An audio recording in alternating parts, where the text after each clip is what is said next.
Hi guys, I'm Mike. I'm Ash. And this is F1 Fanatics.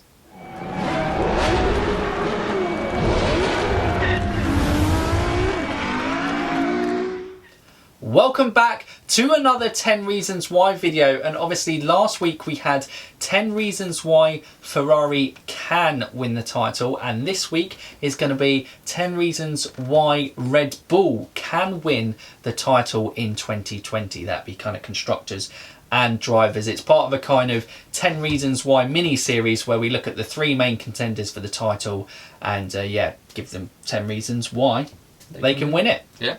So what we will do, guys, if you are new around here, you can subscribe to the channel, click that bell notification, and you can keep up to date with all our latest content, including the conclusion of the series coming out next week when we talk about Mercedes. But for now, let's kind of get into the video, and Ash, starting off with reason number 1. I'm going to go for the pit crew. Now, at the moment, we're still in a situation where the majority of the races will be one stops. I want that to change. I've made it quite clear on a number of occasions. But even on the situations where there's 2 stops, if you've got a pit crew that is doing anywhere between a 2.5 second pit stop, and your competitors are doing 3s, 3.5s, you're making up a lot of time in a race, really. Because in F1, as we know, every second counts. So when it comes to that strategy side of things, if you've got pit crew doing it much faster, you're getting an advantage. My first point is going to be team harmony. By what I mean by this is everything at Red Bull kind of seems in a clear direction. I think everyone understands that the team is built around Max. I think Albon understands his role, that, you know, it's his first season, he's there to support Max. He's obviously there to try and challenge himself, but he very much knows when push comes to shove, he's there. Everything is focused. Max is there, Honda's kind of behind Max in terms of that one. Everybody knows what they're doing at Red Bull. My second one is going to be ADRIAN. Now, if you were to pick a designer from the history of F1, I think he's going to be quite close to top of the list. He's one of the most successful, if not most successful, car designer in F1. I'm pretty sure he's most successful, isn't he? Probably.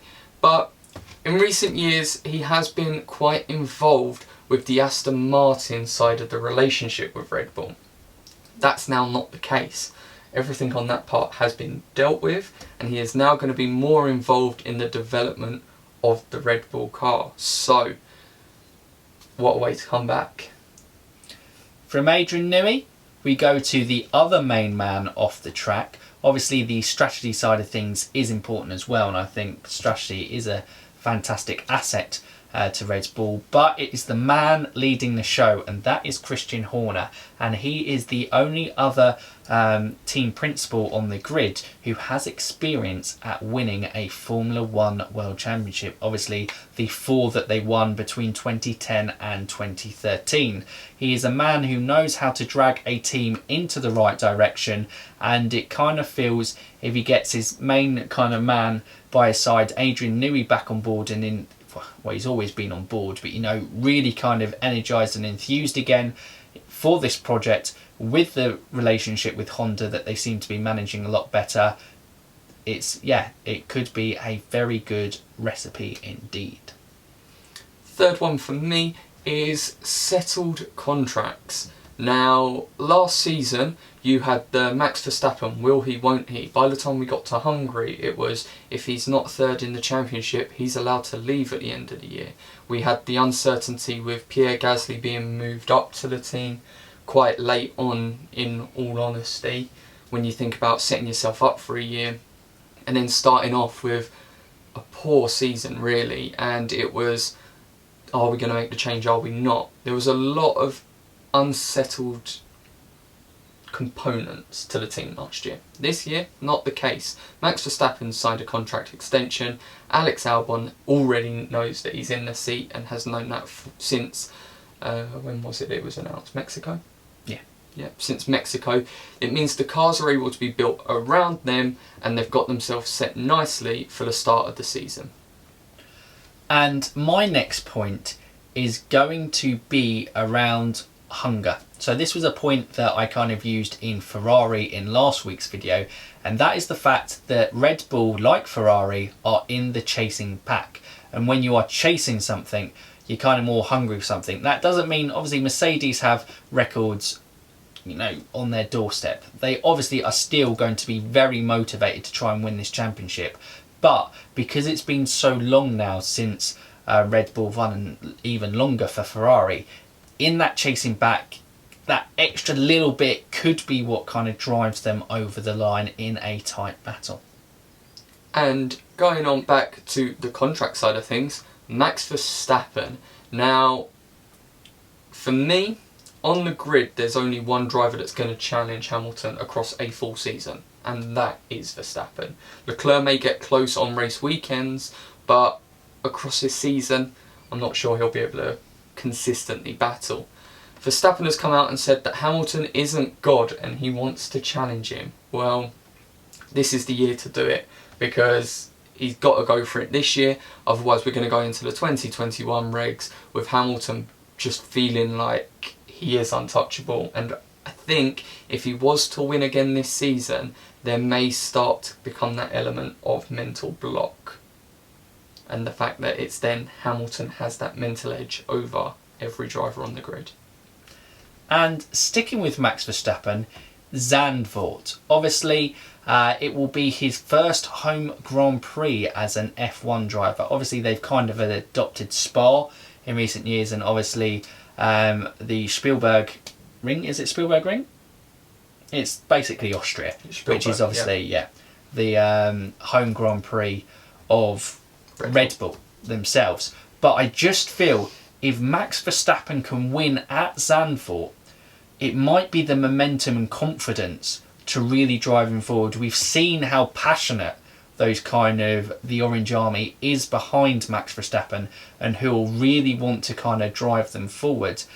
If Max Verstappen can claim victory there, I think it may be just kind of a shift in confidence that could give him some early momentum, which stops Mercedes running away from it. And, you know, if Red Bull can stop the early Mercedes charge, which they have had in previous seasons, Red Bull have shown that development through the season they generally do pretty well at, and come the end of the season they have some very strong tracks that favour them. And talking of development, it then leads us on to Honda. Now, a lot was said last year about the fact that Honda felt their engine was on par with Mercedes.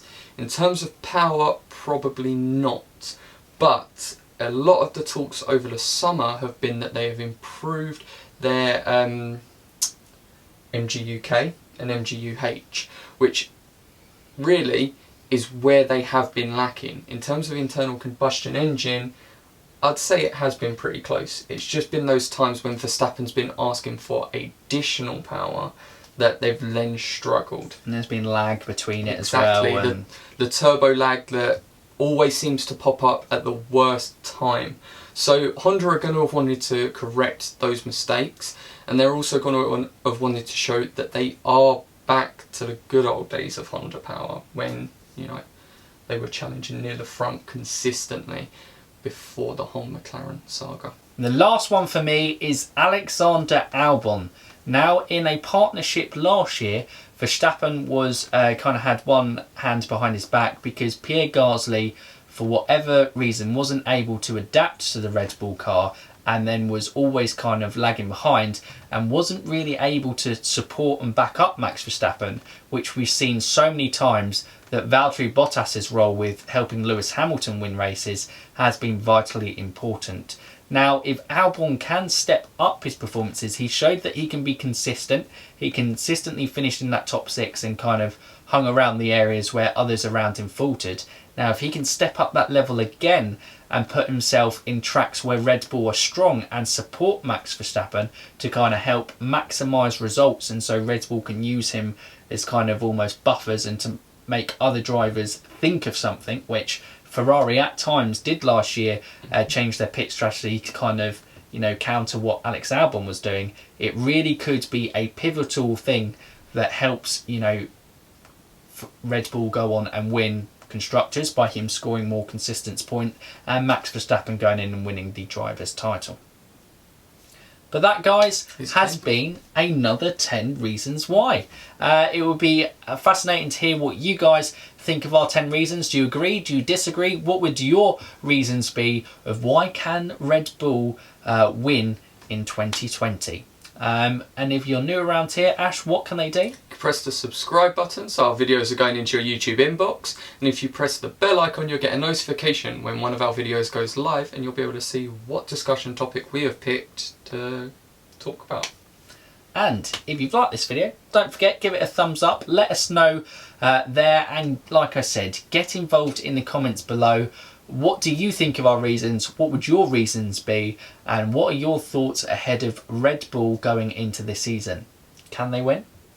Guess we'll have to wait and see. But make sure you join us next week, where we will be rounding off this kind of 10 reasons why mini series with Mercedes coming out and going, will Mercedes win in 2020? Oh, you'll see how it goes from there. But anyway, guys, for now, you F1 fans, keep racing.